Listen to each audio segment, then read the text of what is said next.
मित्रों, मैं शिवचरण सिंह आपका स्वागत करता हूं वामपंथ के ऊपर चर्चा के इस प्रथम सत्र में, जिसमें हम वामपंथ के मूल में जाने का प्रयास करेंगे।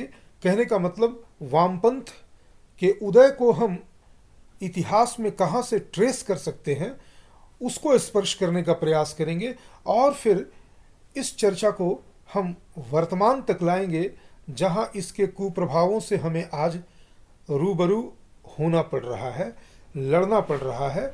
और कई बार हम जब समझ नहीं पाते हैं तो हार मान करके वामपंथ के दुष्चक्र में फंस जाना पड़ रहा है। प्राय एक भ्रम की स्थिति यह होती है कि वामपंथ को हम कम्युनिस्ट विचारधारा का पर्यायवाची मान लेते हैं और इसीलिए जिसे हम कहते हैं लोकप्रिय भाषा में सामाजिक और राजनीतिक संदर्भों में वामपंथ को साम्यवाद समझा जाता है, जबकि बात इसके उलट है। साम्यवाद इस वामपंथ की धारा में कहीं बीच में वैसी रुकी हुई पानी या जल समूह है जैसे इतिहास के कई कालखंड में इस धारा में कहीं कहीं पर रुके हुए पानी है। राष्ट्रवाद या दक्षिण पंथ की धारा वह भी बहती है। अंतर, आप इसे मेरी पॉजिटिविटी कह सकते हैं या फिर दक्षिण पंथ की सुपीरियरिटी कह सकते हैं। जिस नाते मैं दक्षिण पंथ की धारा को मैं स्वच्छ जल का प्रवाहमान स्रोत कहता हूँ और वहीं मैं वामपंथ को धारा तो कहता हूँ, लेकिन आपने देखा होगा कई नाले और नदियाँ ऐसी होती हैं जिनमें पानी कहीं कहीं पर होता है, वो धारा दिखती है बालुका राशि के रूप में, लेकिन उनमें जल राशि कहीं कहीं पर इकट्ठी होकर के सड़ांध और दुर्गंध पैदा करती रहती है। तो वामपंथ को मैं उस रूप में परिभाषित करता हूं, लेकिन दोनों चलते हैं समानांतर ही। तो हम ऐसा मान लें कि इतिहास के अलग अलग कालखंड में ये जो वामपंथ की धारा है, इसमें अलग अलग नामों से वामपंथ के प्रभाव को हम उस जल राशि के रूप में पाते हैं जो किसी एक स्थल पर किसी कारण से कलेक्ट हो गया, और जब तक वह पूरी तरह से वाष्पीभूत नहीं हो जाता है तब तक उसके प्रभाव से समाज दुख पाता रहता है। संयोग ऐसा है कि वर्तमान में इस वामपंथ रूपी धारा में जो जल जमाव है वो थोड़ा बृहद है और इसीलिए उसके दुर्गंध और दुष्प्रभावों को भी हम उतने ही बृहद तरीके से महसूस कर रहे हैं। आज के इस सत्र का मूल उद्देश्य है हम इस वामपंथ के स्रोत यानी इसके उदय को स्पर्श करेंगे। यह तो तय हो गया कि वामपंथ ना तो कार्ल मार्क्स की देन है, ना ही लेनिन की देन है और ना ही उसके बाद जो विश्व के अन्य साम्यवादी नेता हुए उनकी देन है। वे सभी इस वामपंथ की धारा में एक बुलबुले की तरह, कोई बड़ा बुलबुला बन के उठा, कोई छोटा बुलबुला बन के उठा, बुलबुले की तरह वो दुर्गंध में जल जमाव से उभरते फटते रहे हैं। बस इतनी ही सी कहानी है इनकी। लेकिन जब कोई बुलबुला बहुत बड़ा बन के फूटता है तो उसका दुर्गंध भी बहुत व्यापक हो जाता है और इसे आज और हम दमघोटू वातावरण में महसूस भी कर रहे हैं। तो मित्रों, हम वामपंथ के उदय की कहानी को बहुत दूर जाकर के भारत के प्राचीन इतिहास में स्पर्श कर पाते हैं, जहां चारवाक नामक एक दार्शनिक हुआ है। चारवाक की ऐतिहासिकता, या चारवाक एक व्यक्ति ही था या फिर चारवाक कई लोग थे, जैसा कि लोकायत के दर्शन में तरह तरह की बातें की जाती हैं, इन सब बातों को हम अलग छोड़ दें। हम चारवाक नामक व्यक्ति की चर्चा करें जो हमारे भारतीय दर्शन में नास्तिक दर्शन का एक हिस्सा है। आप कहेंगे कि जब वह भारतीय दर्शन में नास्तिक दर्शन का हिस्सा है तो उसे हम पढ़ते क्यों हैं?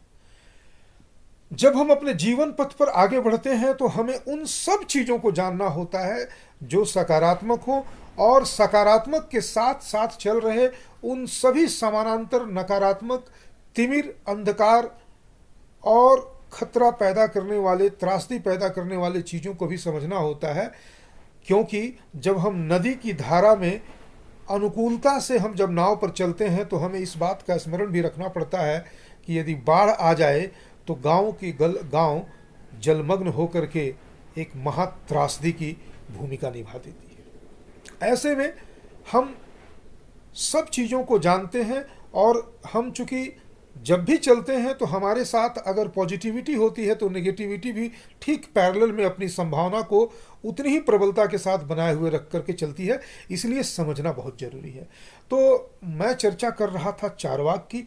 अब मैं इस बात को इस्टेब्लिश करना चाहूँगा कि चारवाक का दर्शन वामपंथ कितना खतरनाक है, क्योंकि उस समय चारवाक मत को प्रचारित करने वाले लोगों की जो भी एक हम कह सकते हैं अध्ययन वृत्ति हो, उसके विपरीत जो लोकमत तैयार हुआ चारवाक को लेकर के, और जिस लोकमत को हजारों वर्षों में एक पर्याय माना गया भौतिकवाद की उस पराकाष्ठा का, जहां आकर के मानवता दम तोड़ देती है। तो चारवाक के विषय में जानने के लिए हम चारवाक के बहुत सारे चीज़ों को पढ़ें, ऐसी ज़रूरत नहीं है। मैं बस 2-4 वाक्यों से ही चारवाक दर्शन और चारवाक दर्शन में छिपे वामपंथ को आपके सामने लाने का प्रयास कर रहा हूँ। चारवाक कहता है, या जीवेत सुखम जीवेत, जब तक जियो तब तक सुखपूर्वक जियो। अब देखिए कितनी अच्छी बात है। यहाँ तक ना तो मैं डिस्प्यूट कर रहा हूँ, ना कोई डिस्प्यूट कर सकता है, क्योंकि दुनिया में हम कभी भी किसी भी शर्त पर दुख के साथ जीना नहीं चाहते, और दुख हमारे जीवन का लक्ष्य नहीं होता है। और हम में से यदि कोई यह कहे कि मैं दुख पाना अपने जीवन का लक्ष्य समझता हूँ, तो आप इस बात को निसंदेह समझ लें कि उस दुख में उस व्यक्ति को छिपे हुए सुख की तलाश है। इसलिए या जीवेत सुखम जीवेत जो है वह यूनिवर्सली अपीलिंग बात है, और इसमें किसी तरह का डिस्प्यूट नहीं है। डिस्प्यूट तो ये कैसे हम सुखपूर्वक जिए इस पे आकर के शुरू होता है। तब चारवाक दर्शन का दूसरा वाक्य बड़ा ही शातिर तरीके से और इस सूत्र रूप में उन सारी अपराध वृत्तियों को छुपाकर प्रस्तुत करता है, और कहता है, ऋणम कृत्वा धृतम पीवेत, ऋण ले करके घी पियो। घी पियो से यहाँ मतलब ऐसा नहीं है कि वास्तव में जा करके घी की बड़े बड़े हांडियों को लाके पिया जाए। घी पीने से मतलब है घी संपन्नता की निशानी है। सबको घी पीना या घी लगा करके रोटी खाना या घी में तल के पूड़ी खाना नसीब नहीं होता। घी बहुत दुर्लभता से और बहुत दुर्लभ तरीके से लोग इस्तेमाल करते हैं घर में, ओकेजन्स पे, या ज़रूरत पड़े तो विशेष अनुष्ठान में प्रायः घी का प्रयोग हम कर नहीं पाते हैं। इसलिए घी को संपन्नता का प्रतीक कहा गया। अब सवाल है कि जब दूसरे पंक्ति में वह कह रहा है कि सुखपूर्वक जीने की जो कला है वह यहाँ से आती है। ऋण लेकर के घी पियो, मतलब ऋण लेने का मतलब है दूसरे की संपत्ति को ले लो। चारवाक की मंशा आगे खुलती है, क्योंकि जब यह प्रश्न उठता है कि जब हम किसी से ऋण लेंगे तो उसे चुकाना भी पड़ेगा, तो वह कहता है चुकाना नहीं पड़ेगा, चुकाने की जरूरत ही नहीं है। चुकाने की जरूरत क्यों नहीं है? क्योंकि या जीवेत सुखम जीवेत, आराम से, ऋणम कृत्वा धृतम पीवेत, ये भी आराम से। अब सवाल है कि ये दो काम कर लेंगे और चुकाना नहीं पड़ेगा, तो इसका क्या आधार है? तो कहता है कि जिस शरीर के लिए सुख का निर्माण करना है, उस शरीर को वह कहता है भस्मीभूतस्य देहस्य। यह जो देह है वो भस्मीभूत हो जाना है मरणोपरांत, तो फिर क्या चिंता करते हो? तो कहता नहीं है फिर पुनर्जन्म लेंगे, तो फिर जब आएंगे तो हम जो ऋण लेके घी पिए हैं उसको चुकाना तो पड़ेगा। तो नहीं नहीं नहीं नहीं, नहीं। भस्मीभूतस्य देहस्य पुनरागमन कुतः। अरे फिर से आना कहाँ? पुनरागमन कुतः, कहाँ है आना? नहीं आना है। क्यों? क्योंकि देह में वह आत्मा, यह जो देह है वही तो आत्मा है, और मरण में वह मोक्ष है। और जब आप मर गए तो फिर एकदम पूरी तरह से मोक्ष पा लिए। तो कहने का मतलब कि आप जब तक जिए सुखपूर्वक जिए, ऋण लेकर के घी पीते रहे, शरीर भस्म हो जाना है मरने के बाद, और शरीर ही चूंकि आत्मा है और शरीर का मर जाना ही मोक्ष है, तो फिर किसी भी तरह की चिंता होनी चाहिए नहीं। यह है चारवाक की फिलॉसफी। अब सवाल यह है कि जो ऋण लेने की बात है, तो फिर जो व्यक्ति ऋण देगा अगर वह भी चारवाक का मानने वाला हुआ तो वो कहेगा मैं तो खुद अपने सुख के लिए काम कर रहा हूं, तुमको क्यों दूं। ठीक इसी प्रकार से और भी बातें हो सकती हैं, लेकिन जब हम चारवाक दर्शन के इस दूसरे वाक्य के रैमिफिकेशन में जाते हैं तो हम पाते हैं कि क्लासलेस सोसाइटी के लिए जो क्लास स्ट्रगल की बात, ये जो अभी का जो लेफ्ट फ्रंट है, यानी जो साम्यवाद के नाम से आज जो पूरे विश्व में फैला हुआ वामपंथ है, जो दुनिया भर के देश में किसी न किसी प्रकार से अपने हिडोनिस्टिक एपिक्यूरियन फिलॉसफी को परपेचुएट करता हुआ जारी है। क्योंकि पश्चिम में दो तरह के फिलॉसफी प्रचलित है, स्टोइसिज्म और एपिक्यूरियनिज्म।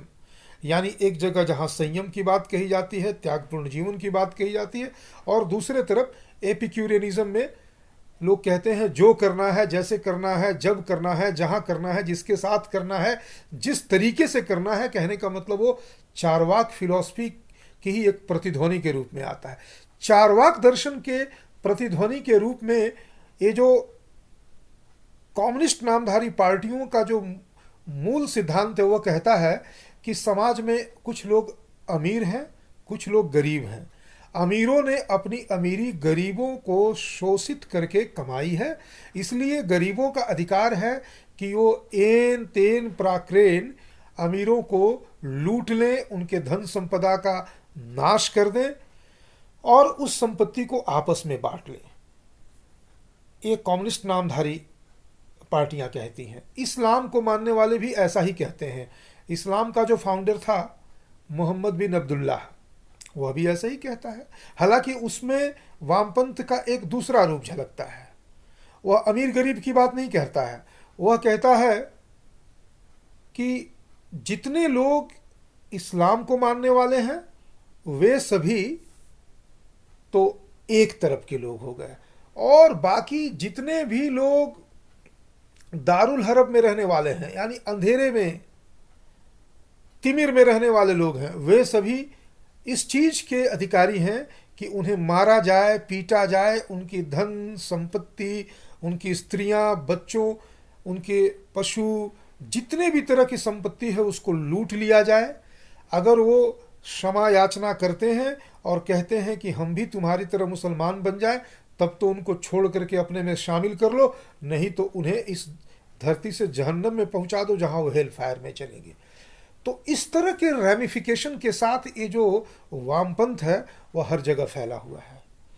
ऐसे में जब हम दक्षिण पंथ और राष्ट्रवाद की बात करते हैं तो सबसे बड़ी मुसीबत हो जाती है कि लोग राष्ट्रवाद को भारतीय राष्ट्रवाद से जोड़ करके सिर्फ एक भौगोलिक सीमा तक सीमित करना चाहते हैं। मैं पहले भी अपनी बातों को रखता हुआ इस बात को बड़े ही बेबाक तरीके से कहता रहा हूँ कि हिंदू राष्ट्र जो है वह एक कॉन्सेप्ट है, वह एक भौगोलिक इकाई नहीं है मात्र। मैं अपनी परिभाषा में इस बात को बहुत दूर तक ले जाकर के इस बात को कहता रहा हूँ कि भारतवर्ष जो इस धरती पर स्थित एक भौगोलिक इकाई है वह हिंदू राष्ट्र की राजधानी है, वह हिंदू राष्ट्र नहीं है।